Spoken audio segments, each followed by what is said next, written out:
Across cultures and continents, our ancestors left behind a fascinating legacy, art teeming with beings that are neither fully human nor entirely animal. These are the human-animal hybrids, enigmatic figures that beckon us from the depths of time. Welcome to our exploration of the human-animal hybrids in ancient art, gods, monsters, or shamans.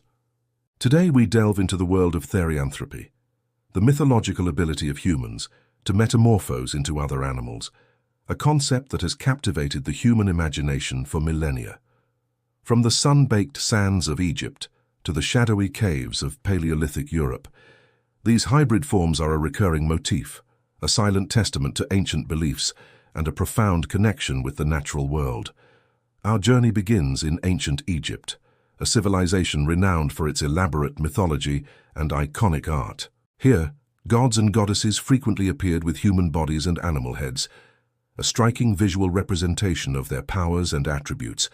Think of Anubis, the jackal-headed god of mummification and the afterlife, his keen senses guiding souls through the underworld, or Horus, the falcon-headed god of the sky, his sharp eyes symbolizing kingship and divine protection.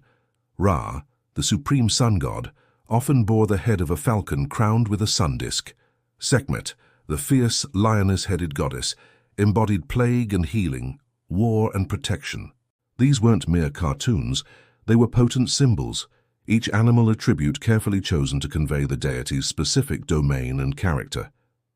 The Egyptians lived in close proximity to animals, observing their strengths and behaviors, and weaving these observations into the very fabric of their cosmology. These animal-headed deities weren't seen as lesser beings, but as powerful entities embodying cosmic forces. Their hybrid forms a bridge between the human and the divine. Moving across the Mediterranean, we encounter the rich tapestry of Greek mythology, populated by a host of memorable human-animal hybrids. Perhaps the most famous is the Minotaur, the tragic creature with the body of a man and the head of a bull, confined to the labyrinth on Crete.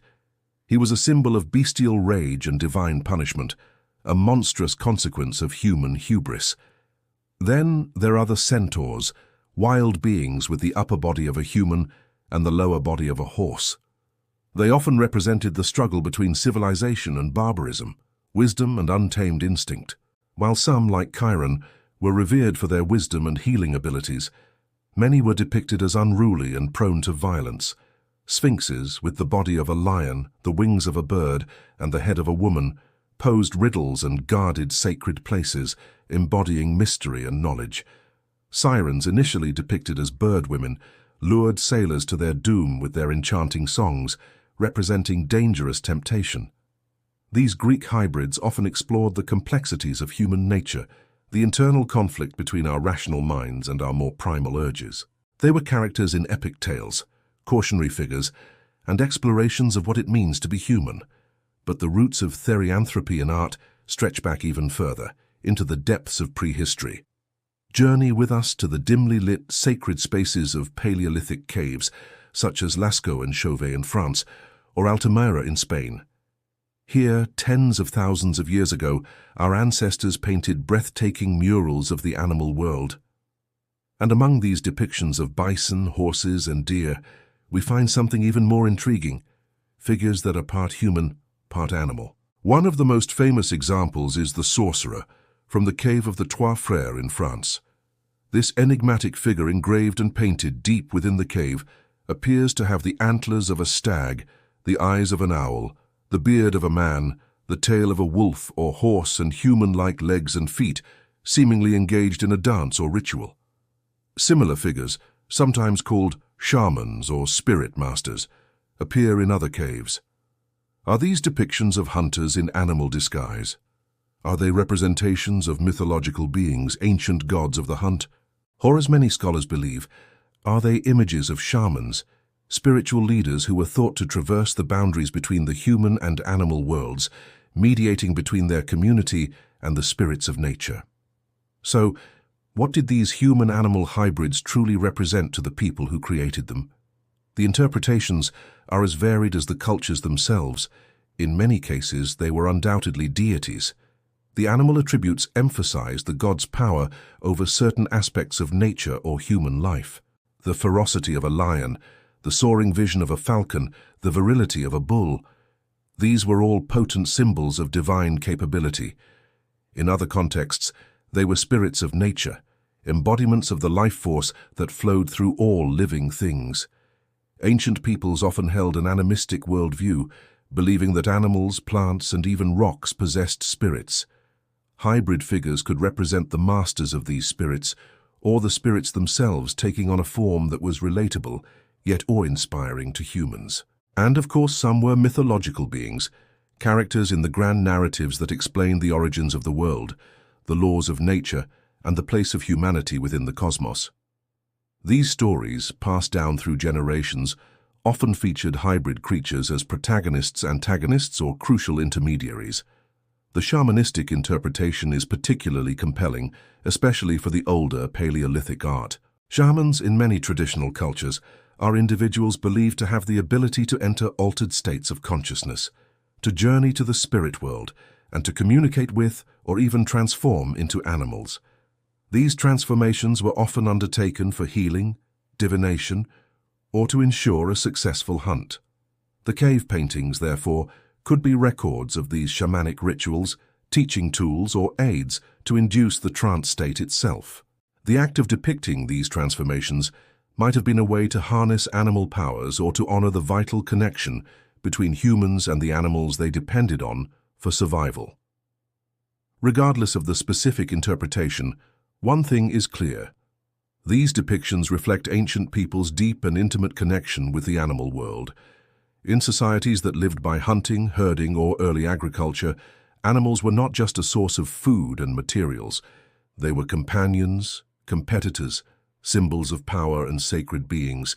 Their characteristics, their strength, cunning, grace, or ferocity, were keenly observed and deeply respected. The creation of hybrid figures suggests a worldview where the boundary between human and animal was more fluid, more permeable than we often perceive it today.